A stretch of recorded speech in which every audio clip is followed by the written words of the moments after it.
અંકલેશ્વર તાલુકાના ભાડી ગામે છેલ્લા ઘણા સમયથી મગરની અવરજવરથી ગામજનો અને ખેડૂત વર્ગમાં ભયનો માહોલ જોવા મળ્યો હતો।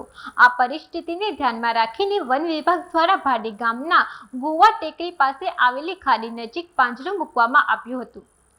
અંકલેશ્વરના ભાડી ગામે છેલ્લા ઘણા સમયથી ખાડી વિસ્તારમાં મગરની અવરજવરથી ગ્રામજનો અને ખેડૂતોમાં ભયનો માહોલ સર્જાયો હતો। આ પરિસ્થિતિને ધ્યાનમાં રાખીને વન વિભાગે ભાડી ગામના ગોવા ટેકરી નજીક આવેલી ખાડી પાસે પાંજરું ગોઠવ્યું હતું। વન વિભાગના પ્રયાસોને સફળતા મળતા આજે વહેલી સવારે એક મગર પાંજરામાં પુરાયો હતો। મગર પકડાતા ગ્રામજનોમાં રાહતની લાગણી પ્રસરી ગઈ છે।